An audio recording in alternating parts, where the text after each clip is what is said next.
क्या आप जानते हैं कुरुवंश के पांडवों के पिता पांडु और कौरवों के पिता धृतराष्ट्र के पिता कौन थे? हालांकि आप में से बहुत से लोग शायद इसका जवाब जरूर जानते होंगे, लेकिन आपको शायद ही ये पता होगा कि कुरुवंश को आगे बढ़ाने के लिए सत्यवती ने वेदव्यास जी को ही क्यों चुना, क्योंकि हर एक कार्य के पीछे एक रहस्य और एक अर्थ जरूर होता है। तो आज इस वीडियो में हम आपको इसकी डिटेल में जानकारी देंगे। आपको यह वीडियो लास्ट तक देखनी होगी और ऐसी ही इंटरेस्टिंग स्टोरी के लिए आप हमारे चैनल को सब्सक्राइब कर सकते हैं। तो बात उन दिनों की है जब भीष्म पितामह द्वारा जीवन भर ब्रह्मचर्य की प्रतिज्ञा के बाद शांतनु और सत्यवती का विवाह हुआ था। सत्यवती ने शांतनु से विवाह इस शर्त पर किया था कि उनकी संतान ही हस्तिनापुर की गद्दी पर राज करेगी। सत्यवती और शांतनु से 2 पुत्रों की प्राप्ति हुई, विचित्रवीर्य और चित्रांगद। लेकिन चित्रांगद की युवावस्था में ही मृत्यु हो गई, जिसके पश्चात हस्तिनापुर की राजगद्दी पर विचित्रवीर्य शासन करने लगे और उनकी सबसे बड़ी ढाल थे भीष्म पितामह। भीष्म ने काशी राज्य के एक स्वयंवर से 3 राजकुमारियों का अपहरण हस्तिनापुर के राजा विचित्रवीर्य के लिए किया। वो इसलिए क्योंकि काशी के राजा ने इस स्वयंवर का निमंत्रण हस्तिनापुर को नहीं भेजा, जिसके बाद तीनों राजकुमारियों अम्बा, अम्बालिका और अंबिका में से अम्बा ने विचित्रवीर्य को अपना पति मानने से इनकार कर दिया, क्योंकि वह चाहती थी जिसने उन्हें जीता है वही उनसे विवाह करे।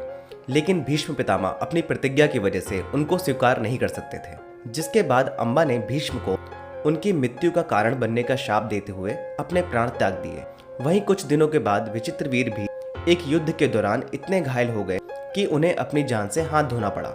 लेकिन यह सब इतनी जल्दी हुआ कि विचित्रवीर्य के बाद हस्तिनापुर का कोई उत्तराधिकारी ही नहीं बचा, जिसके पश्चात सत्यवती ने भीष्म से आग्रह किया कि वो हस्तिनापुर सहित अंबिका और अंबालिका को स्वीकार कर ले और कुरुवंश को आगे बढ़ाए। परंतु भीष्म ने इनकार कर दिया, क्योंकि वह अपनी प्रतिज्ञा पर अडिग थे। बहुत विचार करने के बाद सत्यवती ने भीष्म से कुरुवंश को आगे बढ़ाने के लिए वेदव्यास कृष्णद्वैपायन को बुलाने को कहा। अब यहाँ सवाल यह आता है कि वेदव्यास कृष्णद्वैपायन ही क्यों? क्या उनकी जगह किसी और में इतना सामर्थ्य नहीं था जो कुरुवंश को आगे बढ़ा सके? तो इसका जवाब आपको मिलेगा वेदव्यास द्वारा लिखित महाभारत में। इसके अनुसार सत्यवती ने वेदव्यास कृष्णद्वैपायन को इसलिए बुलाया था क्योंकि वह उन्हीं के पुत्र थे, जो कि किसी घटनावश शांतनु से पूर्व ऋषि पराशर द्वारा हुए थे। बताया जाता है कि सत्यवती, जो कि एक फलकता मछली के पेट से पैदा हुई थी, जिसके कारण उनके शरीर से हमेशा मछली की गंध आती थी, जिसके कारण उनका नाम मत्स्य गंधा पड़ गया। मत्स्य गंधा को दासराज नामक एक मल्लाह ने पाला था। मत्स्य गंधा एक बेहद खूबसूरत स्त्री थी।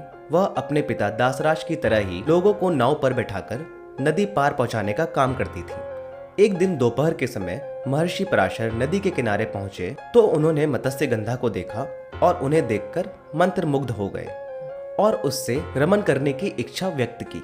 तब मत्स्य गंधा ने कहा कि अभी मैं कुंवारी हूँ और मैं अपने पिता के अधीन हूँ और आपके साथ रमन करने से मेरा कौमार्थ नष्ट हो जाएगा।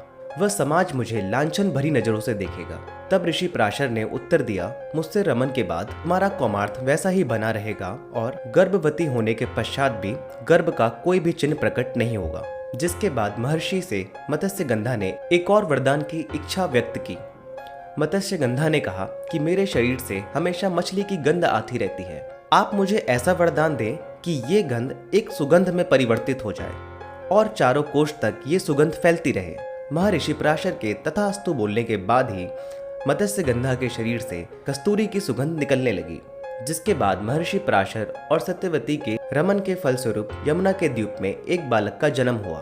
कहा जाता है कि वह बालक जन्म होते ही वन में तप करने के लिए चला गया था। यह वही बालक है जो वेदव्यास कृष्णद्वैपायन के नाम से जाना जाता है और 7 चिरंजीवी में से एक आज भी कलयुग में जीवित है।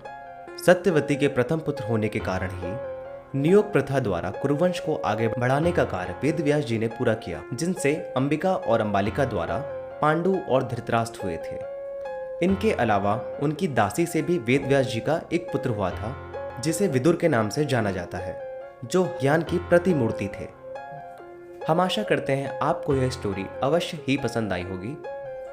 अगर आप हमारे चैनल पर नए हैं तो हमारे चैनल को कृपया सब्सक्राइब कर दें और अपने दोस्तों व परिवार के साथ अवश्य शेयर करें।